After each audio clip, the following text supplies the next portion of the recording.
कैपलस law क्या होते हैं, आपको पहले पढ़ रखे हैं ना आपने कैपलस लॉ, है भाई? अरे बोलो, आवाज आ रही है मेरी? अभी आवाज आ रही है? Yes sir. कैपलस लॉ पढ़े हैं पहले? ठीक है चलो, मान लेता हूं कि आपने नहीं पढ़ी, मान लो। Plus low. नहीं वाह, इसके लिए थोड़ा जल्दी बोले सर, यही मान लो आप। तो ठीक है, अब हम ग्रेविटेशनल चैप्टर है हमारा स्टार्ट होने वाला है, लॉ, इंट्रोडक्शन टू ग्रेविटेशन सबसे पहले देखेंगे कि कोई भी चीज, why yes does an sir. Apple fall instead of going upward, तो वो ऊपर जाने की बजाय नीचे क्यों गया? ड्यू टू ग्रेविटेशनल, जो हमने पढ़ा था लास्ट क्लास में, क्या था gravitational force of attraction? G m1 m2 divided by are square, यही था। अरे यस बोलो, सर। Yes sir. है? Yes sir. जैसे आप देखते हो रेन अर्थ पे क्यों गिरती है भाई? रेन नीचे की तरफ ही क्यों गिरती है, ऊपर क्यों नहीं जाती रेन? क्यों गिरती है भाई? Due to gravitation. Due to gravitational force. Gravitational, gravitational force. Due to gravitational force.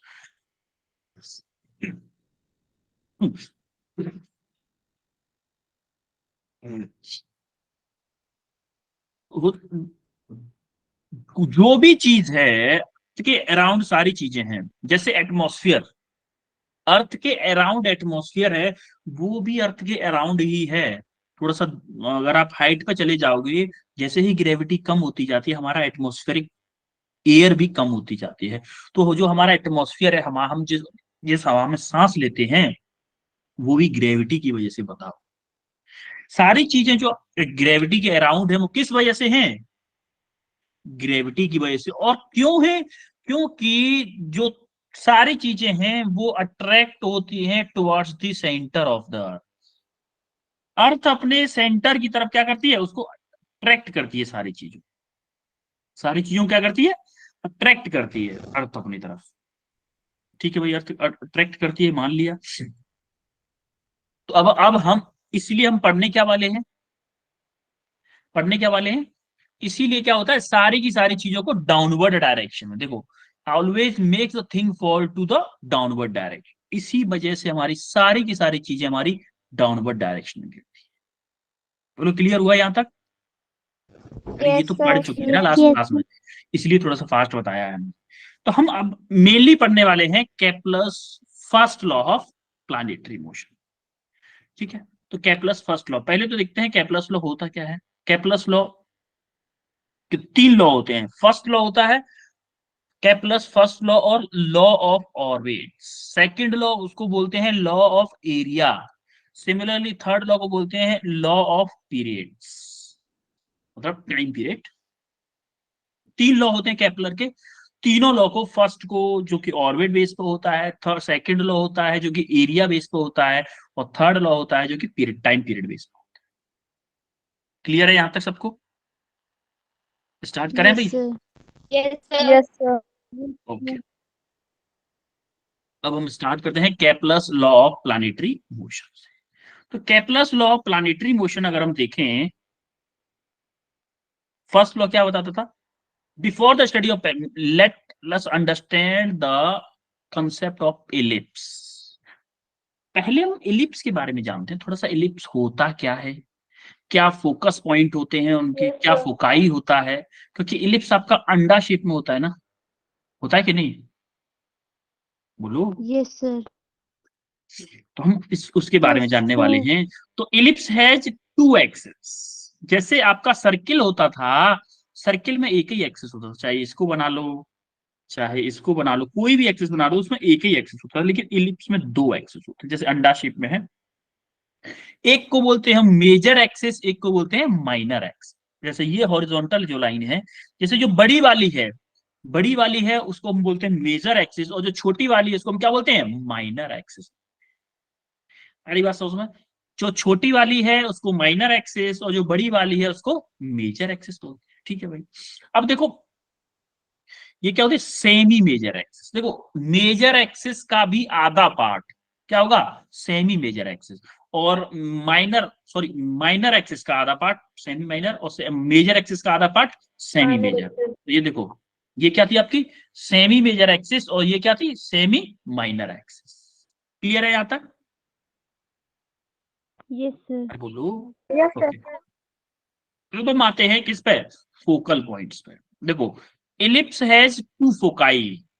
To foci, two foci का मतलब दो फोकल पॉइंट होते हैं इसके, जिसको हम जो बोलते हैं, एक हमारा F1 एक यहाँ पे होता है, एक इस साइड।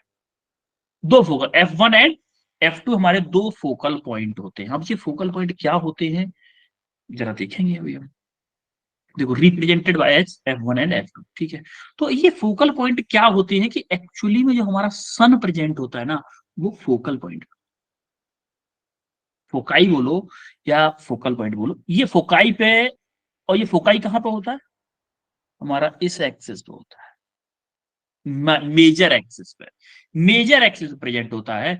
और जब का जो ये रोटेट करता है, वो कैसे करता है प्लानेट, जैसे हमारी अर्थ है सन के अराउंड रोटेट करेगी, देखना अभी। देखो, अर्थ हमारी अपने एक्सिस के अबाउट भी रोटेट करती है, खुद भी घूमती है और अर्थ के अराउंड भी घूमती है। अभी तक अपन को लगता था कि जो अर्थ हमारी घूमती है वो सन हमारा बीच में होता है, उसके चारों ओर चक्कर लगाती है। लेकिन अब हमें पता चला कि जो अर्थ होती है उसके सेंटर पे, जिस सर्किल में रोटेट करती है, जिस ऑर्बिट में रोटेट करती है, उसके सर्किल पे हमारा क्या, उसके सर्किल पे प्रेजेंट नहीं होता, उसके फोकाई पे प्रेजेंट होता है क्या, हमारा सन। सन जो होता है उसके फोकाई पे प्रेजेंट होता है, न कि उसके सेंटर पे। तो ऐसे करके हमारे देखो, अर्थ अपने एक्सिस के अबाउट भी घूम रही है और उस एक ऑर्बिट में भी घूम रही है, चक्कर भी लगा रही है उसके। आ रही बात समझ में? Yes sir. और जो खुद पे, खुद के एक्सिस पे जो चक्कर लगा रही है, उसकी वजह से होते हैं हमारे दिन और रात।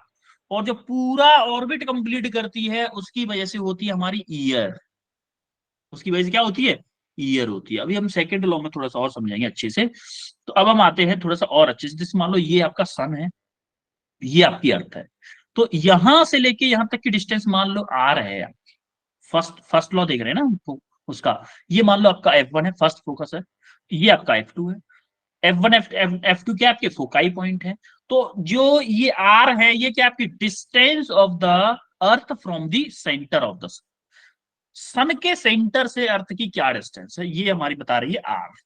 आ रही बात समझ में यहां तक? बोलो। Yes sir. ठीक है। और ये क्या है हमारा सेमी मेजर एक्सिस और semi minor axis. Semi major axis और सेमी माइनर एक्सिस, या फिर बोले कि ओ ए क्या है मेरा सेमी मेजर एक्सिस और ओ सी क्या होगा सेमी माइनर एक्सिस। क्लियर है यहां तक? ठीक है। Yes sir. Yes sir. Semi major and semi minor axis हो गए हमारे। अब हम थोड़ा सा ध्यान से देखते हैं, पेरीहीलियन और पेरिजी मीन्स क्या होता है। दो वर्ड होते हैं, पेरीहीलियन और परिजी। आपने सुना है कभी ये दो दो नाम के? ये दो लोगों के नाम है, किसके नाम है ये? जैसे रवि एंड पवन, दो बच्चों के नाम है। क्या ये दो लोगों के नाम है क्या, दो साइंटिस्ट के नाम है क्या?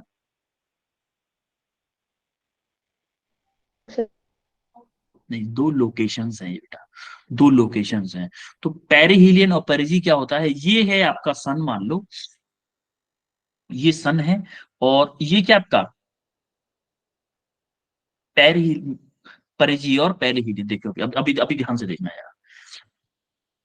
एपिहीलियन देखो, अरे, भूल गया मैं बताना। हाँ, ये है हमारा क्या पेरिहीलियन बोलो या फिर बोलो पेरिजी।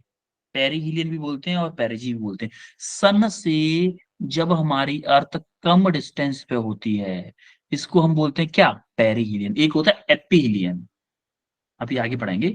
पेरिहीलियन मतलब अगर उन्होंने बोल दिया कि अर्थ हमारी कहां पे है, पेरिहीलियन पे, पेरिहीलियन पे। पेरिहीलियन पे मतलब सन के पास में, सन के पास में है। सिमिलरली अगर हमारी एपिहीलियन पे है तो, एफिहीलियन पे है तो, या एपोजी भी बोलते हैं इसको हम, एपिहीलियन या अपोजी भी बोलते हैं। तो ये क्या है हमारी, ये वाली एक्सिस होगी। एक तो यहाँ पे थी पेरिहीलियन, यहाँ पे क्या एपिहीलियन। अगर हमारी अर्थ मान लो यहां पे है तो किस पे होगी, एपिहीलियन पे। एक बात बताओ, कि centre of the sun, or मेरी थी अर्थ से सन की डिस्टेंस, वो एपीहीलियन पे ज्यादा होगी या पेरिहीलियन पे? सर एपीहीलियन पे। एपीहीलियन पे, यस, पेरिहीलियन। क्योंकि एपीहीलियन एपीहीलियन ज्यादा दूर है ना, एपीहीलियन दूर है उससे, तो मेरी डिस्टेंस क्या होगी, कहां, वहां पे ज्यादा होगी। जरा एक बात, first law of Kepler's is also called, क्या बोलते हैं फर्स्ट लॉ को केपलर को? बताया था लॉ स्टार्टिंग में ही। अरे स्टार्टिंग में बताया था, law of orbit. Orbit. Law of orbit. Orbit. Orbit. Orbit. Actually में जो फर्स्ट लॉ जो होता है वो बोलता है कि जो आपके प्लानेट होते हैं, each and every planet moves around sun in a elliptical orbit and sun is located at foci. ये था आपका फर्स्ट लॉ। देखो कहां पे गया भाई, यही पे तो था, खो गया, ये रहा। देखो, each and every planet moves around the sun in a elliptical orbit. हर एक प्लानेट सन के चारों तरफ इलिप्टिकल ऑर्बिट में, ये क्या है आपकी इलिप्टिकल ऑर्बिट है।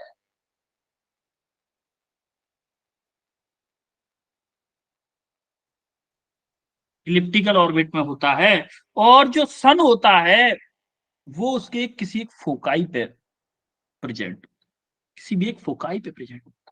ये हमारा क्या था, केपलस का फर्स्ट लॉ। अब जरा देखोगे केपलस का फर्स्ट लॉ के बाद में इस क्वेश्चन का आंसर जरा बताओ क्या है।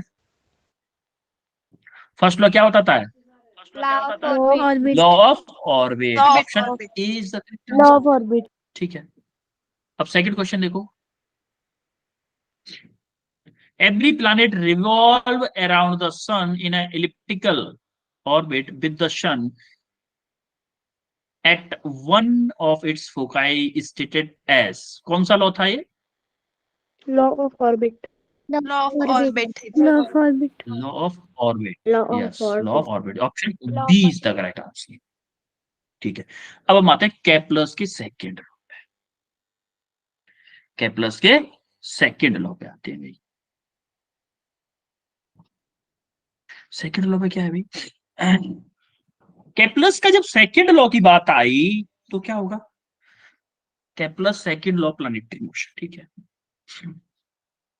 देखो, जब हमारा फर्स्ट लॉ क्या बताता, ऑर्बिट बताता, और हमें ये भी पता चल गया कि जो प्लानेट हैं वो सन के चारों तरफ चक्कर लगाते हैं इलिप्टिकल ऑर्बिट में। तो इलिप्टिकल ऑर्बिट में लगाते हैं तो भाई एरिया कितना ट्रेवल करते हैं, कैसे ट्रेवल करते हैं, इसके बारे में बताया हमारा सेकेंड लॉ ने। Consider the radius of the sun, कितना है मेरा, आर है, मान लो आर रेडियस है उसकी सन की। तो ये जो अर्थ ट्रेवल कर रही है, ये कितना ट्रेवल कर, कितना एरिया ट्रेवल करी, माना कि यहां से लेके यहां तक जाने में ये A1 एरिया ट्रेवल की, यहां से जाने में यहां तक A1 एरिया ट्रेवल की है। A1 एरिया अगर ट्रेवल की है तो जैसे मान लो same time interval, in time interval same है, इतना ध्यान रखिएगा। फाइनाइट टाइम मतलब एक फिक्स टाइम है, सेम टाइम में थोड़ा सा आगे चलेगी तो कितना एरिया, यहां पे जब पास में होगी तो कितना एरिया कवर करेगी भाई, कितना एरिया कवर कर रही है। तो according to Kepler's second law, A1 equal to A2 होगा, क्या होगा, A1 इक्वल टू A2 होगा। सेम टाइम इंटरवल में हमारी जो अर्थ है उस इलिप्टिकल ऑर्बिट का सेम एरिया कवर करती है अलोंग द सन। ये था हमारा केपलस का सेकंड लॉ। आई बात समझ में बच्चों, Yes. आई बात समझ में। अगर मैं बोलूं कि सेम एरिया, तो थोड़ा सा और देखते हैं, एक बार और देखते हैं, अच्छा फीलिंग लेते हैं। केपलस सेकंड लॉ थोड़ा यहाँ पे ध्यान से देखिएगा, यहाँ पे और ध्यान से देखिए। देखो, माना कि एक दिन में डिस्टेंस ट्रेवल ये वाला एरिया कवर किया है, एक दिन में इस साइड में ये वाला एरिया कवर किया है, और एक दिन में इस साइड में ये वाला एरिया। एरिया तो यहां से लेके यहां तक होगा ना बेटा, यस और नो, है भाई। Yes sir. अब आप देखोगे, अब आप जब देखोगे तो क्या होगा, यहाँ पे माना कि ये वाला जो एरिया है, ये एक दिन में यहाँ पे जो कवर किया है वो सेम टू सेम होगा हमारा किस एरिया के, ये जो एक दिन में कवर किया है। और ये वाला एरिया सेम टू सेम होगा किसके, this the line joining of the planet and sun shape equal area in equal interval of time। यानी कि जो हमारा सन है वो सेम टाइम में सेम एरिया ट्रेवल करता है, ये बोला था हमारे केप्लर्स के सेकंड लॉ। आई बात समझ में? Yes, Yes, क्या भाई? sir. yes, sir. Yes, अब यार क्वेश्चन Yes, देखते हैं। sir. क्वेश्चन देखो ये,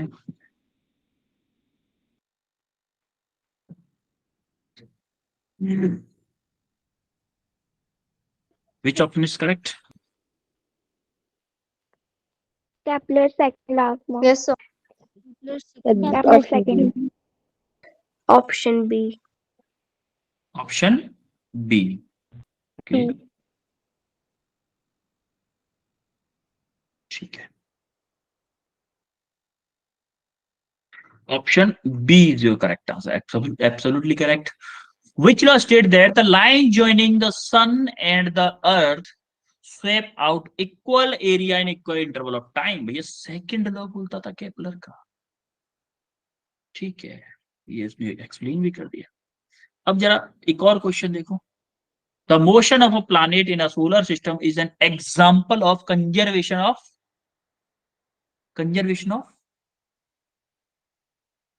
बेटा ये कंजर्वेशन होता है, कंजर्वेशन ऑफ मोमेंटम। कौन सा मोमेंटम?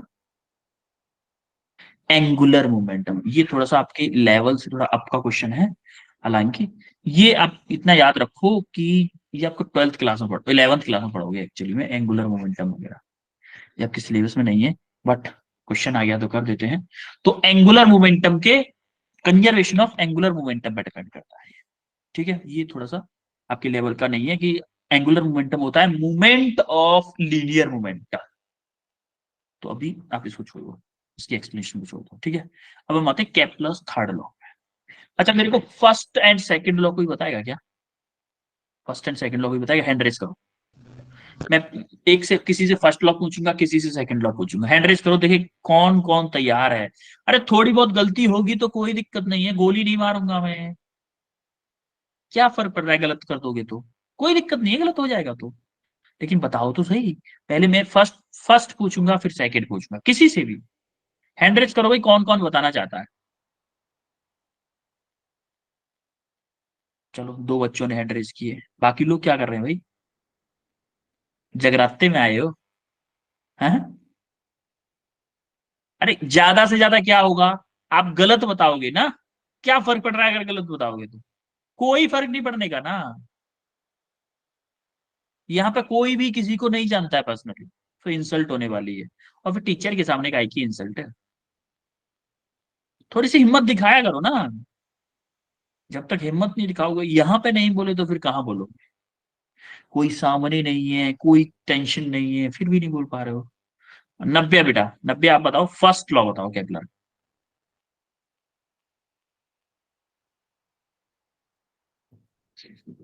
नब्बे, Yes, sir. फर्स्ट लॉ बताओ बेटा। Sir, Kepler's का first law. हाँ,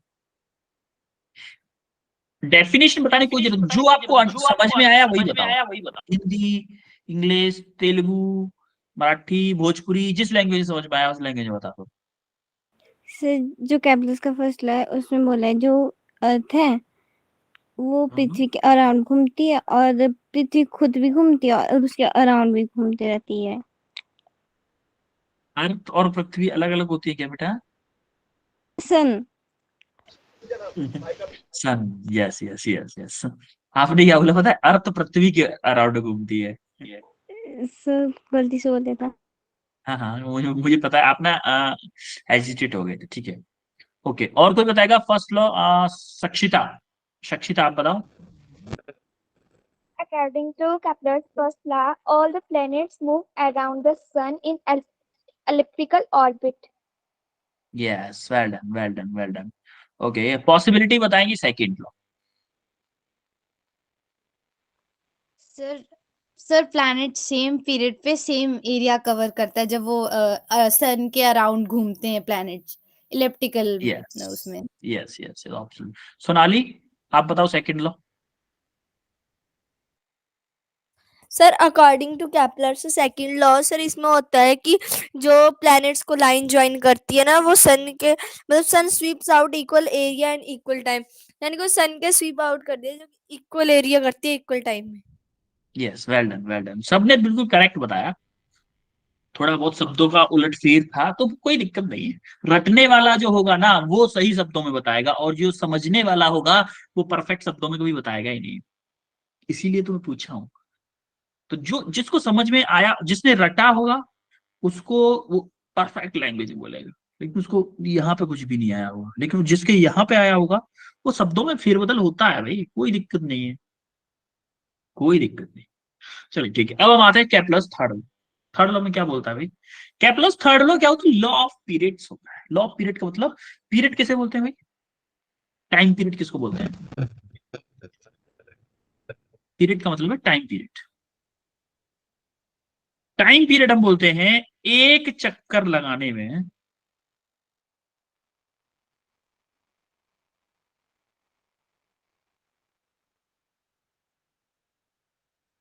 लगे समय को।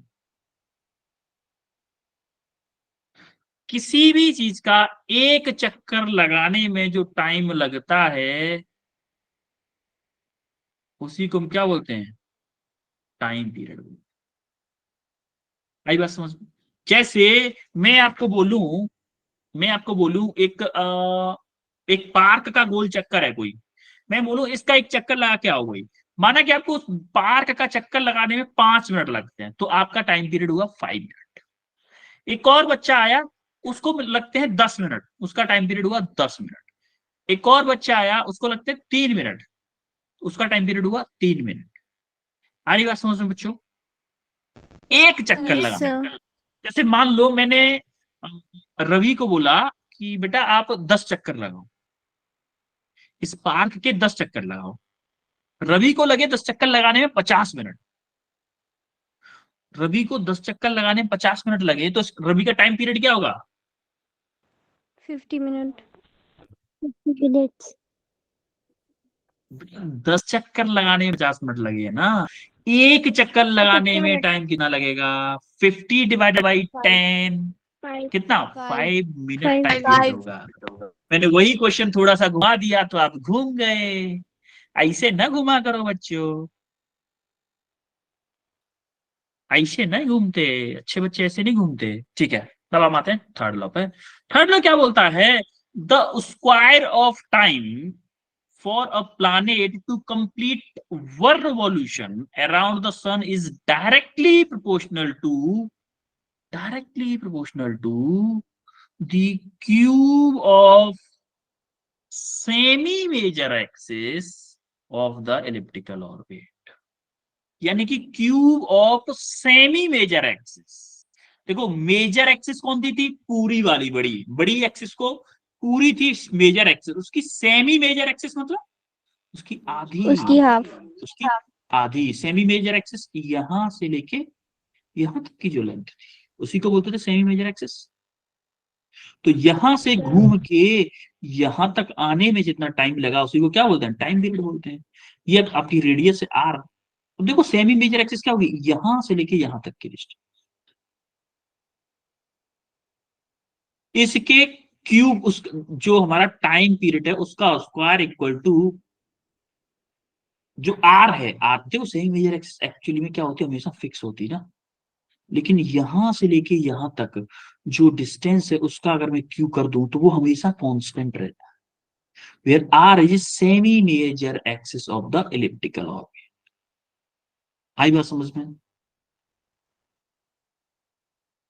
Yes, sir. बोलो। ओके, जब जरा थोड़ा सा और फील करते हैं। ये देखो, जैसे मान लो ये मेरी अर्थ है, ये सन है, ये मान लो यहां से डिस्टेंस इसकी आर है। आर क्या है? एवरेज डिस्टेंस मान लो, ये टी क्या है, टाइम पीरियड है। टी क्या, पीरियड ऑफ रिवॉल्यूशन है। आर आपका एवरेज था, इसका मान लो कैपिटल आर है, एक और टी है। आर इंक्रीज जैसे ही करोगे तो क्या होगा, टी हमारा इंक्रीज हो जाएगा, जैसे ही और आर को इंक्रीज करोगे और टी इंक्रीज हो जाएगा। तो हमारा टी क्या है, directly proportional to T square, directly proportional to R cube है। तो टी स्क्वायर अगर मैं कांस्टेंट बोलूं तो एक कांस्टेंट आ गया, प्रोपोर्शनलिटी साइन हटा के आर क्यू, तो T square upon R cube मेरा क्या होगा, हमेशा कांस्टेंट रहेगा। तीनों के लिए T square upon R cube का रेशियो क्या होगा, हमेशा मेरा कांस्टेंट होगा। आ रही बात समझ में बच्चों? Yes, sir. Yes, दो sir. प्लैनेट के बीच Yes, में sir. कंपैरिजन करना है। जो हमारे क्वेश्चंस अभी तो नहीं, बट आपके जो 11th क्लास में आप इसको और डिटेल में पढ़ोगे, तो उस टाइम पे आप देखोगे कि जो टाइम पीरियड है उनके क्वेश्चंस भी कई सारे प्लैनेट्स के कंपैरिजन के आते हैं। तो वहां पे हम ये ज्यादातर फॉर्मूला यूज करते हैं, ये फॉर्मूला सबसे ज्यादा यूज करते हैं कि T1 डिवाइडेड बाई R1 का Q, T1 square divided by R1 का cube equal to T2 square divided by R2 का क्यू। क्लियर है?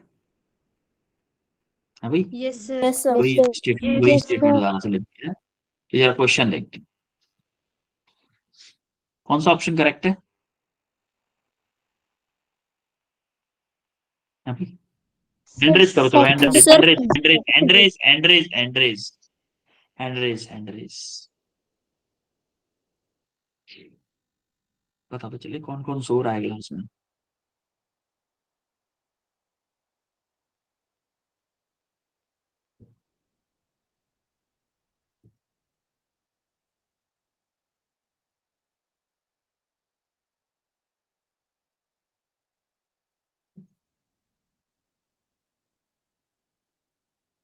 ओके, पॉसिबिलिटी बेटा आप बताओ, which option is correct? Sir, B. Ravi? Sir, option B. Navya? So option B. Riya Chandel? Chauhan, sorry Riya Chauhan. Option B.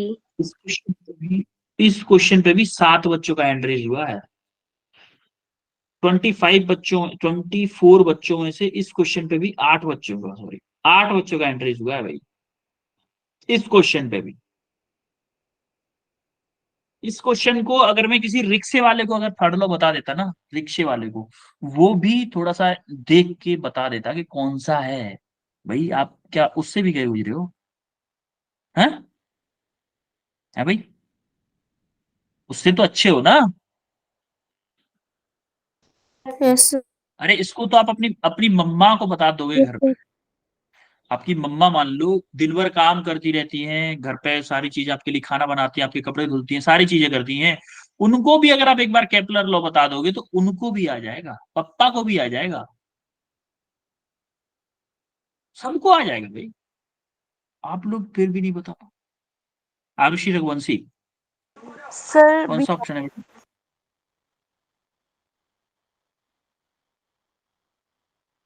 Okay,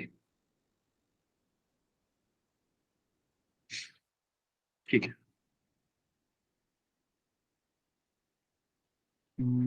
option B is the correct answer, absolutely B. B होगा।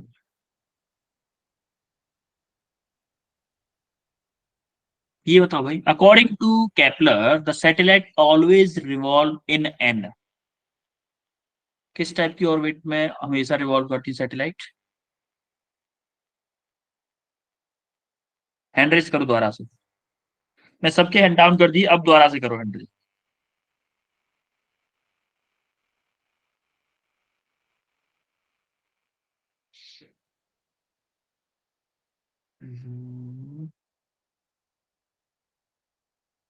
रक्षा?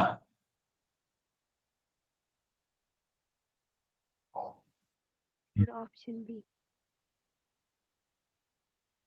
हाँ Sambhavi? Sir B. Sonali? Sir, elliptical orbit. Okay, Navya? So option B. Manorama? Sir, option B. Ravi? Sir option B. Chaman, sir option B.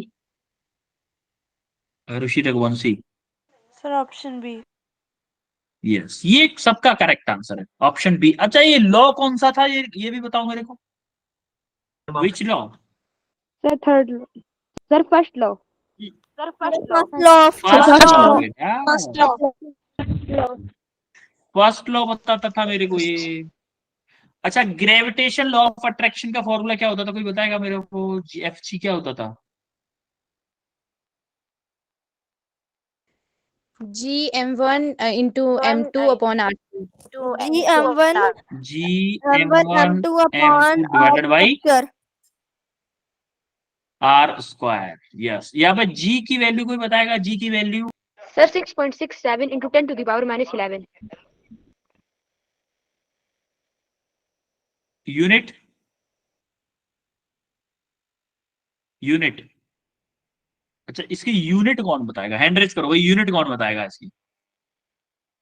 Unit कौन बताएगा? इसकी unit कौन बताएगा?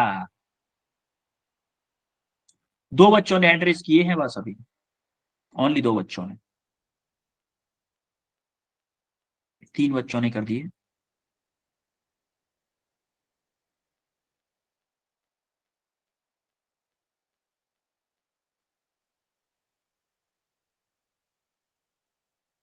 रक्षा, answer बताओ बेटा। Raksha, unit बताओ। Sonali? Sir newton metre square KG -2।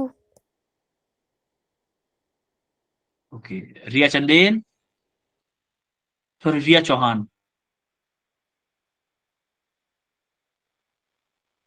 Absolutely correct answer actually में। देखो, इसका यूनिट हुआ न्यूटन, न्यूटन इनटू इसका यूनिट हुआ metre square, metre square divided by क्या होगा भाई, ये नीचे आ जाएगा ना इसके, केजी स्क्वायर। या फिर बोल सकता हूं इसको कि newton metre square into kg की पावर -2। होगा कि नहीं है भाई? Yes sir. Yes sir. ठीक है।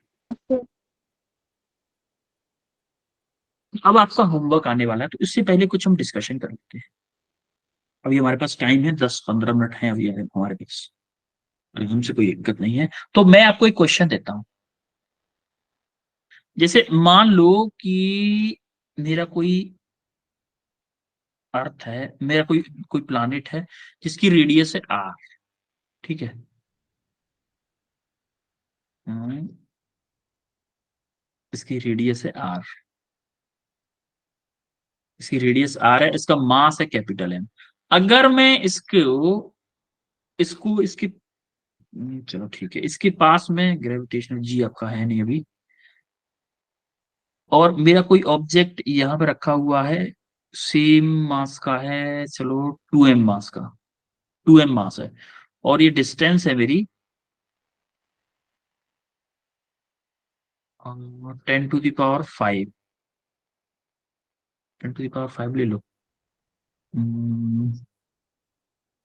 चलो 10 मीटर ले लो, छोड़ो, थोड़ा कैलकुलेशन इजी हो जाएगा। अब मैंने क्या किया है, इसको कॉन्फ़िगरेशन चेंज करके क्या किया है, एम की जगह पे कैपिटल एम जो था उसको मैंने कर दिया है, इसको चलो कैपिटल एम रहने दिया है, और इस 2m की जगह पे, इसकी जगह पे मैंने मास कर दिया है 10m, और रेडियस को कर दिया है, जो डिस्टेंस है उसको कर दिया है 5 मीटर।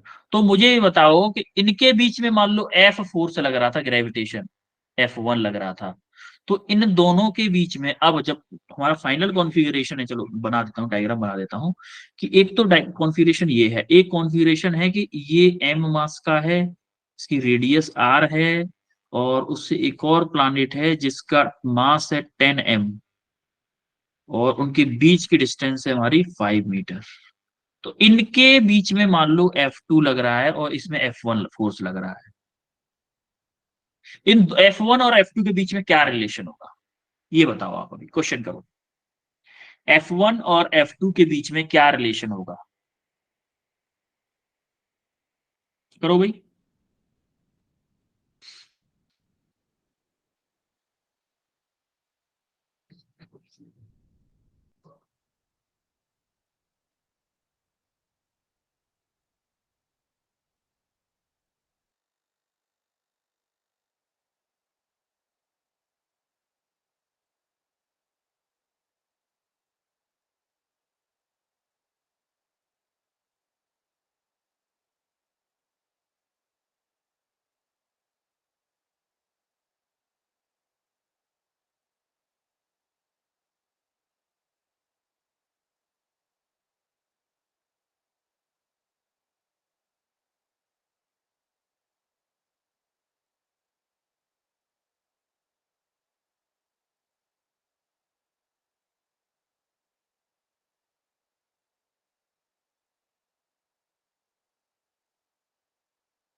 सर आपका माइक ऑफ है। अभी एक बच्चे का आंसर आया है, चमन सिंह का। बाकी किसी का भी आंसर नहीं आया है। और इतना टफ क्वेश्चन नहीं है, बड़ा इजी क्वेश्चन है। आपको एक ही फॉर्मूला लगाना है, GM1 M2 divided by are square वाला फॉर्मूला लगाना दोनों में।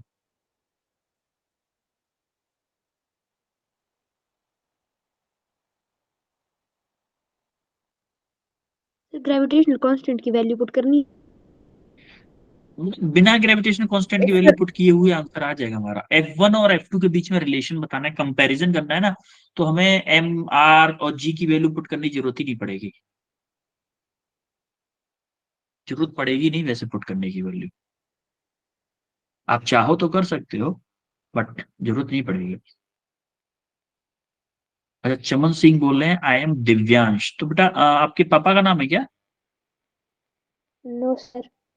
फिर सर दूसरी आईडी से किए जो ना। फिर आप भी अपनी आईडी से ज्वाइन किया करो, अपनी आईडी सर से घर ज्वाइन पे किया नहीं। करो। अच्छा, घर पे नहीं हो आप? ठीक है, चलो कोई नहीं। मौसी के यहाँ पे गए हो, मामा के यहाँ पे गए हो? Yes sir. मुझे बताया है। मकर संक्रांति के टाइम पे गए हो मामा के यहाँ पे? यस।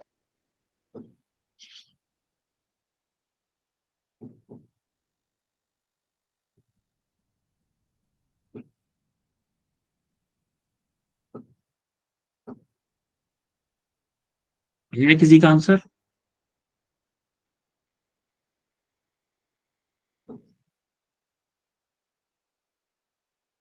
एक ही बच्चे का आंसर आया है, दिव्यांश का। बाकी किसी का नहीं आया भाई। दिव्यांश के अलावा किसी का नहीं आया।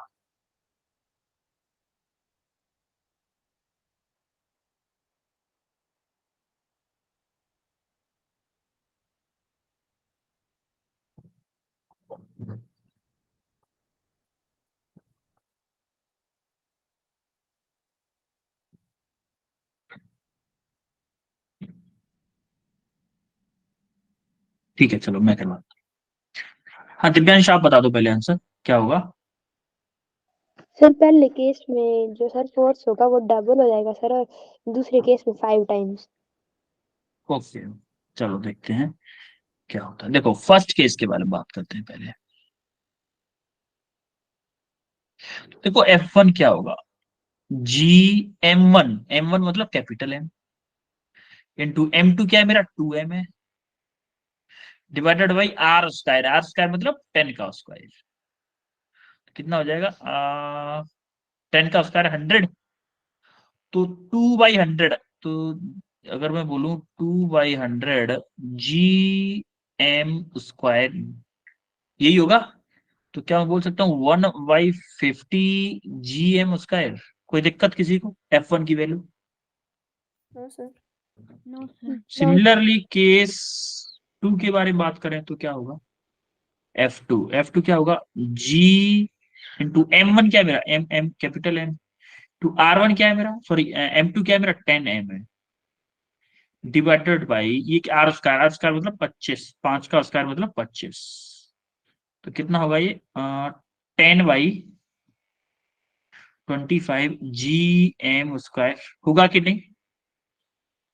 अब मेरे Yes, को रिलेशन निकालना है, तो अब हम क्या करूं ना, क्या मैं F1/F2 कर दूं, दोनों को रिलेशन निकालना है, तो F1 क्या है मेरा 1/50 GM square divided by 10/25 GM square. तो देखो GM स्क्वायर से GM स्क्वायर कैंसिल हो जाएगा, 25 पहुंच जाएगा ऊपर और 10 रह जाएगा नीचे, तो क्या होगा 25 डिवाइडेड बाई 50 इंटू 10, तो देखो ये 2 टाइम्स, तो ये क्या हो जाएगा 20 यानी कि 1/20।